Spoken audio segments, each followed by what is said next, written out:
ಮನೆಯಲ್ಲಿ ಮಗುವಿನ ನಗು ಬರುವ ಸಮಯ ಬಂದಿದೆ.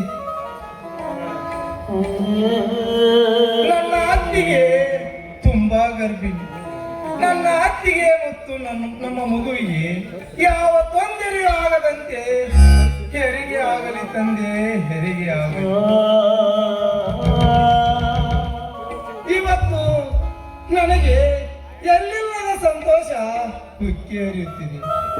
ಯಾಕಂದರೆ ಇನ್ನು ಮುಂದೆ ನಮ್ಮ ಮನೆಯಲ್ಲಿ ಮುದ್ದಾದ ಮಗುವನ್ನು ಎತ್ತಿ ಆಡಿಸುವ ಭಾಗ್ಯ ನನಗೆ ಸಿಗುತ್ತದೆ.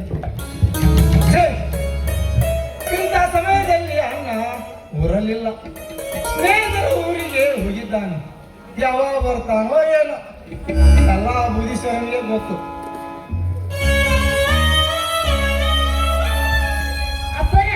ಅಮ್ಮರು ಗಂಡು ಪಾಪ ಜನಿಸಿ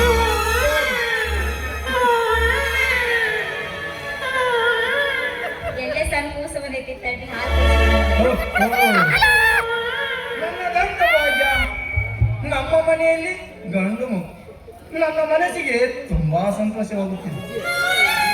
ಮಗನಿಗೆ ಅತ್ತಿಗೆ ಅವರಿಗೆ ಯಾವ ತೊಂದರೆಯೂ ಆಗಿಲ್ಲ ತಾನೆ? ಚೆನ್ನಾಗಿದ್ದಾರಾ? ನೀವೇನ್ ಚಿಂತೆ ಮಾಡ್ಬೇಡ್ರಿ, ಅವರು ಪಾಪು ಎಲ್ಲಾ ಚೆನ್ನಾಗದಾರೆ. ಎಲ್ಲ ಆ ಬೂದೀಶ್ವರನ ಕೃಪೆ. ನಮ್ಮ ಕುಟುಂಬದ ಮೇಲೆ ಯಾವ ತೊಂದರೆಯೂ ಆಗದಂತೆ ನೀನೇ ಕಾಪಾಡಪ್ಪ. ಅವರು ಕರ್ಕೊಂಡ್ಬರ್ತೀನ್ರಿ, ಇಲ್ಲೇ ಇರ್ರಿ ಜೋಪಾನ್ರಿ, ಅಳಸಿಬೇಡ್ರಿ ಅದನ್ನ. ಬೇರೆದು ಪಾಪು ಅಳದೈತಿ.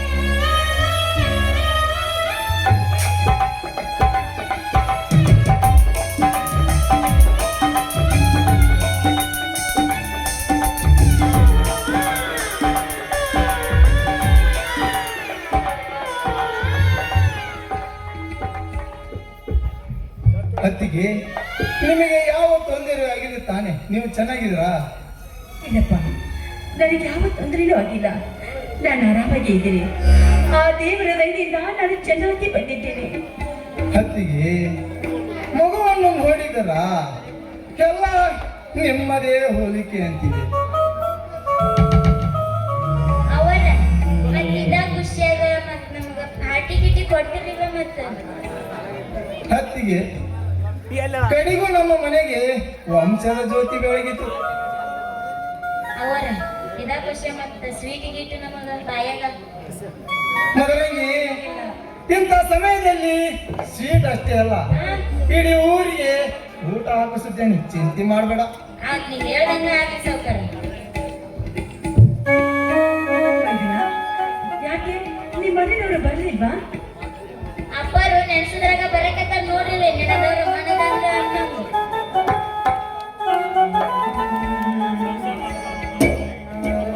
ನರಸಿಂಹ, ಏನಪ್ಪ ಇಷ್ಟೊಂದು ಸಂತೋಷವಾಗಿದ್ದೀಯಾ? ಅಣ್ಣ, ನಾನು ತುಂಬಾ ಸಂತೋಷದಲ್ಲಿದ್ದೇನಣ್ಣ. ಈ ವಿಷಯವನ್ನು ತಿಳಿದರೆ ನಿನಗೂ ತುಂಬಾ ಸಂತೋಷವಾಗುತ್ತಿದೆ ಅಣ್ಣ. ಏನಪ್ಪ ಅದು ಅಂತ ವಿಷಯ? ಅಣ್ಣ, ಅಣ್ಣ, ನೀನು ತಂದೆ ಆಗಿದ್ಯಾ ಅಣ್ಣ, ತಂದೆ ಆಗಿದ್ಯಾ. ನಿಂದೇ ದಾರಿ ಕಾಯ್ತಿದ್ದೆವು, ಅಷ್ಟರಲ್ಲಿ ನೀವೇ ಬಂದುಬಿಟ್ಟೆ. ಅತ್ತಿಗೆ ಗಂಡು ಮಗುವಿಗೆ ಜನ್ಮ ನೀಡಿ ತಾನು ಮರು ಜನ್ಮವನ್ನು ಪಡೆದ ಪಾರ್ವತಿ, ಎಂತಹ ಸಂತೋಷದ ಸಿಹಿಯನ್ನು ನೀಡಿದೆ ಪಾರ್ವತಿ. ಬಡತನದಲ್ಲೇ ಕಾಲ ಕಳೆಯುತ್ತಿದ್ದ ಈ ಮನೆತನಕ್ಕೆ ನಿನ್ನಿಂದಲೇ ಬೆಳಕನ್ನು ತಂದೆ. ಪಾರ್ವತಿ, ಇವತ್ತು ನನಗೆ ಎಲ್ಲಿಲ್ಲದ ಸಂತೋಷವಾಗುತ್ತಿದೆ.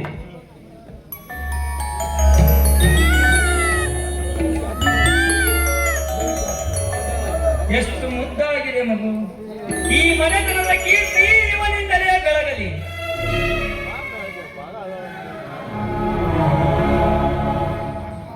ಮಗುವಿನ ಮುಖದ ಮೇಲೆ ನನ್ನ ಹೋಲಿಕೆ ಒಂದು ಕಾಣುತ್ತಿಲ್ಲವಲ್ಲ. ಇರಲಿ ಪಾರ್ವತಿ, ಆದಷ್ಟು ಬೇಗ ಮಗುವಿಗೆ ಒಂದು ಮುದ್ದಾದ ಹೆಸರು. ಹಾಗೆ ಆಗಲಿ. ಅಪ್ಪರ ಪಾರ್ಟಿರಿ ಪಾರ್ಟಿರಿ. ಮದರಂಗಿ, ನಾಳೆ ಬೆಳಗ್ಗೆನೆ 10 kg ಸ್ವೀಟ್ ತರ್ತೇನೆ. ನಾವೆಲ್ಲರೂ ಒಟ್ಟಿಗೆ ಸೇರಿ ಆನಂದದಿಂದ ಸವಿಯೋಣ. ಅಪ್ಪ ನಾ ಸ್ವೀಟ್ ತಿನ್ನಂಗಿಲ್ರಿ, ಬೇರೆ ಏನು ಹಣ ಕಡೆಗೂ ನಮ್ಮ ಮನೆಗೆ ಸಿಂಹದ ಮರಿ ಜನಿಸಿ ಬಂದಿತ್ತು. ಅಂದ ಮೇಲೆ ನಮ್ಮನ್ನು ಹಿಡಿಯೋರು ಯಾರಲ್ಲ. ಹತ್ತಿಗೆ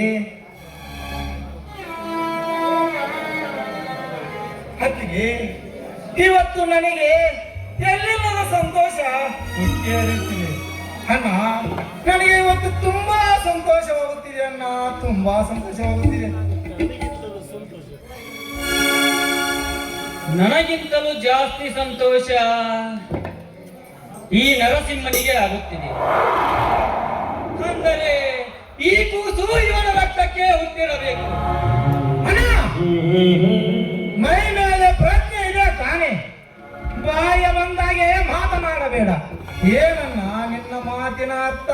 ಹೇ ನರಸಿಂಹ, ಅರ್ಥ ಅನರ್ಥಗಳ ಬಗ್ಗೆ ನನಗೆ ನೀನು ಹೇಳಬೇಡ. ನೀನು ಈ ಮಾನವ ಬಲೆಯೊಳಗೆ ಬಿದ್ದು ಆ ಸೊಕ್ಕಿನ ಸೂಳೆಯ ಜೊತೆ ಸರಸಲ್ಲಾಪವಾಗಿ ಬಿಸಿ ಗಾಳಿಯಲ್ಲಿ ಬೆಣ್ಣೆ ಕರಗಿತಿ ಎಂಬಂತೆ ನಿಮ್ಮಿಬ್ಬರ ದೇಹದ ಸರಸವೇ ಈ ಸಂಬಂಧಕ್ಕೆ ಕಾರಣ.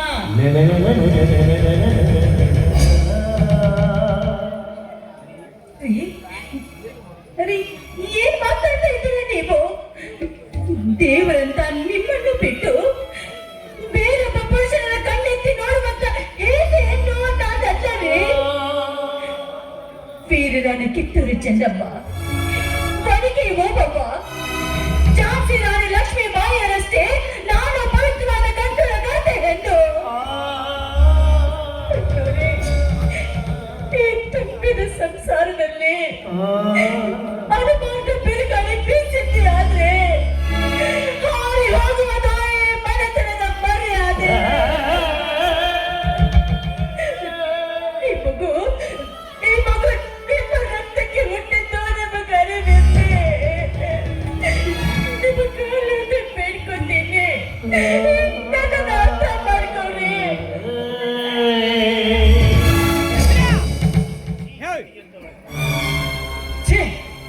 ನೀತಿಗೆಟ್ಟ ಹೆಣ್ಣೆ, ಗಂಡ ಕಣ್ಮುಂದೆ ಇದ್ದಾಗ ಗರತಿ ನೀನಾಗಿ, ಗಂಡ ಇಲ್ಲದಿದ್ದಾಗ ಕಾಮನೆತ್ತಿಗೇರಿ ಪಲ್ಲಂಗದ ಮೇಲೆ ಚೆಲ್ಲಾಟವಾಡುವ ನೀನು ಗರತಿಯೇ? ತಾಳಿ ಕಟ್ಟಿದ ಗಂಡನ ಎದುರೇ ಮೈ ಕೈ ಮುಟ್ಟಿಸಿಕೊಂಡು ಮಾತು ಹೇಳುವ ನೀನು ಇನ್ನು ನಾನಿಲ್ಲದಿದ್ದಾಗ ಅದೇನು ಮಾಡಿದ್ದೀಯೋ ಯಾರಿಗೆ ಗೊತ್ತು? ಅಣ್ಣ, ಅದೆಂತ ಮಾತು ಮಾತನಾಡಿದೆ ಅಣ್ಣ. ಸೀತೆ ಅಂತ ಅತ್ತಿಗೆ ಕಳಂಕ ತರಬೇಡಣ್ಣ, ಕಳಂಕ ತರಬೇಡ. ನಾನು ಸ್ವಲ್ಪ ಮೈ ಕೈ ಮುಟ್ಟಿ ಮಾತನಾಡಿಸಿದ್ದೇನಣ್ಣ. ಅದು ನನ್ನಲ್ಲಿದ್ದ ಪ್ರೀತಿ ವಾತ್ಸಲ್ಯ ಹೊರತು ಕಾಮದಿಂದಲ್ಲ, ಕಾಮದಿಂದಲ್ಲ. ಅಪ್ಪರ, ದೇವರಂತ ಮನುಷ್ಯ ಕೆಟ್ಟ ಹೆಸರು ಕೊಡಬೇಡ್ರಿ. ಹಾಲಿನಂತ ಮನಸ್ಸು, ಗುಣ, ಸ್ವಭಾವ ನನಗೆ ಎಲ್ಲ ಗೊತ್ತೈತ್ರಿ. ಪ್ರತ್ಯಕ್ಷ ಕಂಡ್ರು ಪ್ರಮಾಣಿಸಿ ನೋಡಂತ ಹಿರಿಯರು ಹೇಳ್ಯಾರಿ. ಮದುವೆಗೆ ಇವರಿಬ್ಬರನ್ನು ನೋಡಿದರೆ ಗೊತ್ತಾಗುತ್ತೆ ಇವರದು ಎಂತಹ ಗುಣ ಅಂತ. ನಿನ್ನ ಮಾತಿನ ಅರ್ಥ ಈಗ ಪ್ರತ್ಯಕ್ಷ ಕಂಡಿದ್ದೇನೆ, ಇದನ್ನು ಪ್ರಮಾಣಿಸಿ ಬೇರೆ ನೋಡಬೇಕೆ?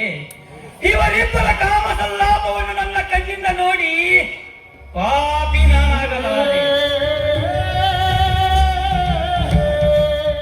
ಇವರನ್ನು ಕಟ್ಟಿಕೊಂಡವನೊಬ್ಬ, ಇಟ್ಟಿಕೊಂಡವನೊಬ್ಬ ಎಂಬುದು ಈಗ ನಿಜವಾಯಿತು. ಇದು ಒಂದು ಜೀವನವೇ? ನೋಡಿ, ಸುಮ್ಮನೆ ಬಾಯಿಗೆ ಬಂದಂತೆ ಮಾತಾಡ್ಬೇಡಿ ನೀವು. ನಾನು ಯಾವ ತಪ್ಪು ಮಾಡಿಲ್ಲ, ಮಾಡೋದೇ ಇಲ್ಲ.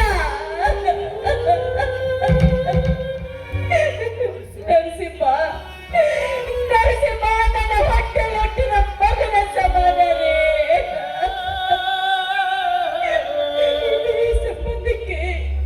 ಈ ಸಂಬಂಧಕ್ಕೆ ಕೆಟ್ಟ ಹೆಸರನ್ನ ತರಬೇಡ್ರಿ ನೀವು. ನೋಡಿ, ನಾನು ಹೆಸರು ಹಾನಿ ಮಾಡಿ ಹಾಕಿದ್ದೆ.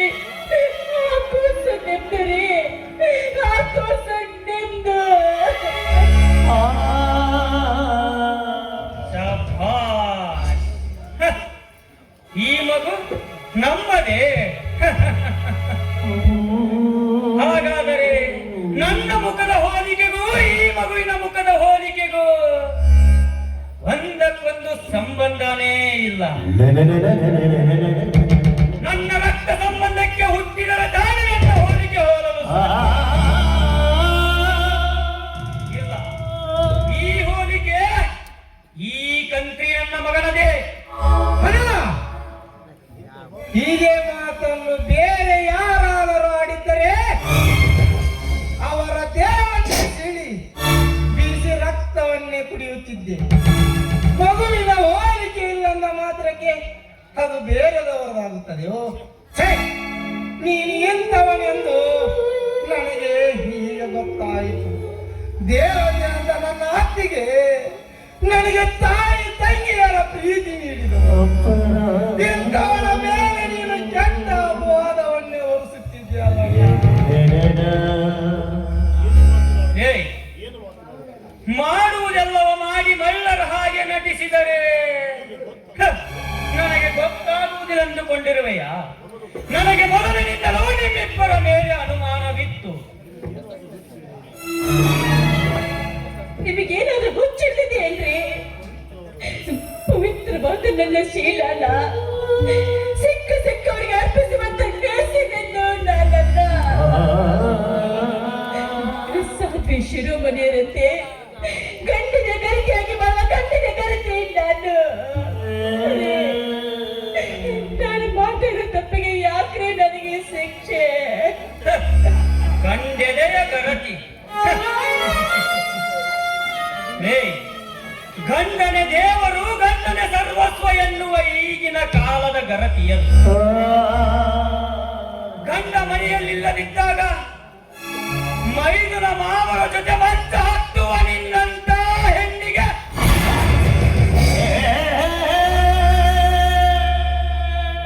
ಗರತಿಯ ಪಟ್ಟ ಬೇಕೆ? ಛೆ, ನೀತಿಗೆಟ್ಟ ಹೆಣ್ಣೆ. ಅಪ್ಪರ ಮನೆ ನೀವ ದೊಡ್ಡವರಾದ್ರೆ ನೀವ ಹಿಂಗ್ ಮಾತಾಡಿದ್ರೆ ಮನೆ ಪರಿಸ್ಥಿತಿ ಹೆಂಗ್ರಿ? ಮೊದಲಂಗಿ, ಇವಳು ನನಗೆ ತೋರಿಸುತ್ತಿರುವ ಪ್ರೀತಿ ವಾತ್ಸಲ್ಯ ಈ ನರಸಿಂಹನಿಗೆ ತೋರಿಸುತ್ತಿರುವ ಪ್ರೀತಿ ಕಾಳಜಿಯನ್ನು ನೋಡಿದರೆ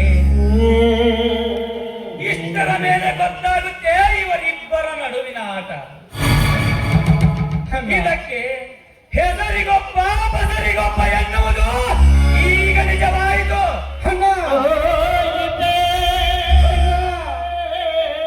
ಪದೇ ಪದೇ ಚುಚ್ಚಿ ಚುಚ್ಚಿ ಮಾತನಾಡಬೇಡಣ್ಣ. ನಿನ್ನ ಮಾತೇ ನಿಜವಾಗಿದ್ದರೆ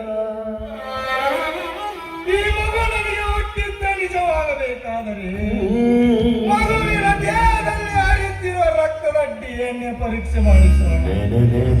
ಆವಾಗಲೇ ಗೊತ್ತಾಗುತ್ತದೋ ಯಾರದ ಸರಿ ಯಾರದು ತಪ್ಪು ಅಂತ. ಹೌದ್ರಿ, ನಿಮಗೆ ಬಂದಿರುವ ಈ ಅನುಮಾನ ಸರಿಯೋ ತಪ್ಪು ಅಂತ ನಿಮಗೆ ಗೊತ್ತಾಗ್ಬೇಕಾದ್ರೆ ಭಯದಾಗಿ ದವಾಖಾನೆಗೆ ಹೋಗಿ ಅದನ್ನ DNA ಪರೀಕ್ಷೆ ಮಾಡಿದಾಗೆ ಗೊತ್ತಾಗುತ್ತೀರಿ.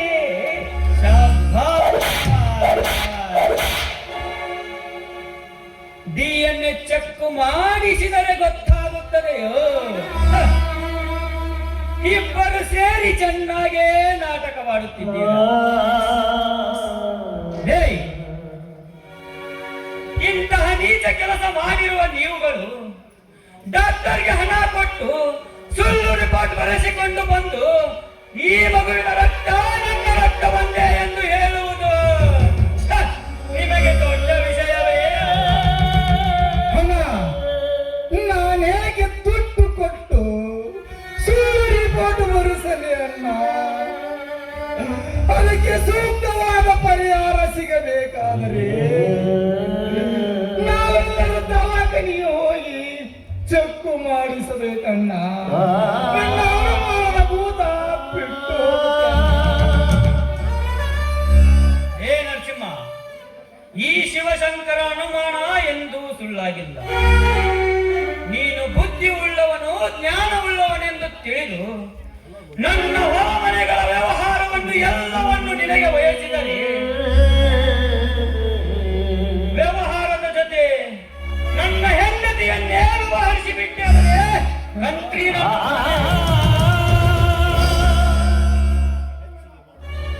ಹೆಚ್ಚಿಗೆ ಮಾತಾಡಿದ್ದೆ ಆದ್ರೆ ನಾನು ಸುಮ್ಮನೆ ಇರೋದಿಲ್ಲ.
ನಂಬಿಕೆಗೆ ಬೆಂಕಿ ಹಚ್ಚುತ್ತೇನೆ.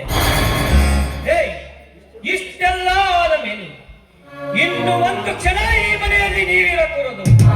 ಈ ತಕ್ಷಣವೇ ಮನೆ ಬಿಟ್ಟು ತೊಲಗಬೇಕು. ಇಲ್ಲ ಇಲ್ಲ, ನಾನು ಮಾತ್ರ ಈ ಮನೆ ಬಿಟ್ಟು ಹೋಗೋದಿಲ್ಲ. ನಾನು ಈ ಮನೆ ಬಿಟ್ಟು ಎಲ್ಲಿಗೂ ಹೋಗೋದಿಲ್ಲ.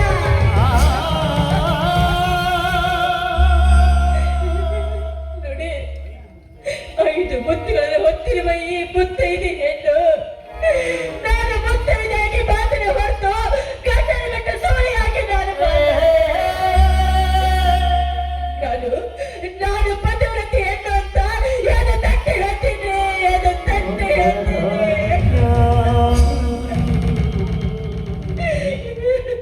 ನೀನು ಪತಿರತೆಯೇ? ಹಾಗಾದರೆ ನೀನು ಪತಿರತೆಯೇ ನಿಜವಾಗಿದ್ದರೆ ನಾನು ಹೇಳಿದ ಹಾಗೆ ಮಾಡುವೆಯಾ? ಹೇಳು. ಹೇಳಿ, ನಿಮ್ಮ ಮಾತನ್ನ ನಾನು ಚಾಚು ತಪ್ಪದೆ ಪಾಲಿಸ್ತೀನಿ. ಹೇಳಿ, ನನ್ನ ಶೀಲದ ಕಳಂಕವನ್ನ ನಾನು ತೋಡ್ಕೊತೀನಿ. ಹೇಳಿ, ನಾನೇನ್ ಮಾಡ್ಬೇಕು ಅಂತ ಹೇಳಿ. ನೀನು ಪತಿರತೆಯೇ ನಿಜವಾಗಿದ್ದರೆ ಹುಟ್ಟಿದ ಕೂಸನ್ನು ಹೊತ್ತುಕೊಂಡು ಹೊತ್ತಿ ಉರಿಯುವ ಬೆಂಕಿ ಜ್ವಾಲೆಯಲ್ಲಿ ನಿಂತು ನಾನು ಪತಿರತೆ ಪತಿರತೆ ಪತಿರತೆ ಎಂದು ಸಾರಿ ಸಾರಿ ಹೇಳಬೇಕು. ಇದೇ ನನ್ನ ಪ್ರತಿಜ್ಞೆ. ಇದಕ್ಕೆ ನಿನ್ನ ಒಪ್ಪಿಗೆ ಇದೆಯಾ? ಹಾಗೆ ಆಗ್ಲಿ ಸ್ವಾಮಿ. ಈ ನಿಮ್ಮ ಮಾತನ್ನ ಚಾಚು ತಪ್ಪದೆ ನಾನು ಪಾಲಿಸ್ತೀನಿ. ಇದಕ್ಕೋಸ್ಕರ ನನಗೆ ಎಷ್ಟೇ ಕಷ್ಟ ಬಂದರೂ ನಾನು ಅನುಭವಿಸಲು ಸಿದ್ಧರಾಗಿ ನಿಲ್ತೀನಿ. ನನ್ನ ಪತಿ ದೇವರ ಪತಿ ಆಜ್ಞೆಯನ್ನು ಪಾಲಿಸಿ ನಾನು ಪದವಿಯತ್ತ ಈ ಸಮಾಜಕ್ಕೆ ನಾನು ನಿರ್ಮಿಸ್ತೀನಿ. ಹಾಗಾದರೆ ನಾಳೆ ಊರಲ್ಲಿ ಜಾತ್ರೆ ಇದೆ. ಆ ಜಾತ್ರೆಯ ದಿನದಂದು ಅಗ್ನಿ ಪೂಜೆ ಮುಗಿದ ತಕ್ಷಣವೇ ನೀನು ಆ ಬೆಂಕಿಯೊಳಗೆ ಹಾಯಬೇಕು. ಬೆಂಕಿಯೊಳಗೆ ನೀನು ಸುಟ್ಟರೆ ಸೂಳೆ ಎಂದು ಗೊತ್ತಾಗುತ್ತೆ. ಬೆಂಕಿಯೊಳಗೆ ಸುಡದಿದ್ದರೆ ಗಂಡುಳ್ಳ ಘನತೆ ಎಂದು ಗೊತ್ತಾಗುತ್ತೆ. ಹತ್ತಿಗೆ ಇದು ಕಲಿಯುಗ, ಹತ್ತಿಗೆ ಕಲಿಯುಗ ಒಂದೇ. ಬೆಂಕಿಯಲ್ಲಿ ಏನು ಇಟ್ಟರೂ ಸುಡುವುದು ಅದರ ಧರ್ಮ. ಹತ್ತಿಗೆ ನೀವು ಇದಕ್ಕೆ ಒಪ್ಪಿಗೆ ಕೊಟ್ಟಿರುವುದು ನನಗೆ ಸರಿಯಲ್ಲ. ಸರಿಯೋ ತಪ್ಪೋ ನನಗೊಂದು ಗೊತ್ತಿಲ್ಲ. ಮುಖ್ಯವಾಗಿ ನನ್ನ ನಿನ್ನ ಸಂಬಂಧ ಎಂತದ್ದು ಅಂತ ಇವರಿಗೆ ಗೊತ್ತಾಗ್ಬೇಕು ಅಷ್ಟೇ.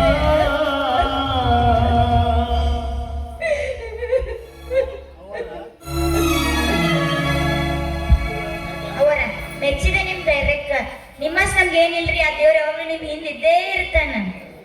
ಹಾಗಾದರೆ ಇನ್ನು ಮುಂದೆ ಈ ಮನೆಯಲ್ಲಿ ನಿಮಗೆ ಜಾಗವಿಲ್ಲ. ಈ ತಕ್ಷಣವೇ ಮನೆ ಬಿಟ್ಟು ತೊಲಗಿ.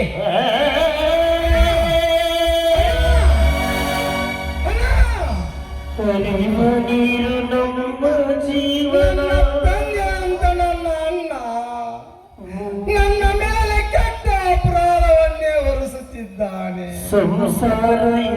ತಂದೆ ಊರಿಸಲೇ ಇದು ನಿನಗೆ ಸರಿಯೇ? ಹತ್ತಿಗೆ ಹತ್ತಿಗೆ ಮುಂದೆ ಎಲ್ಲಿಗೆ ಹೋಗಬೇಕು? ನನಗೊಂದು ತಿಳಿಯದಂತಾಗಿದೆ.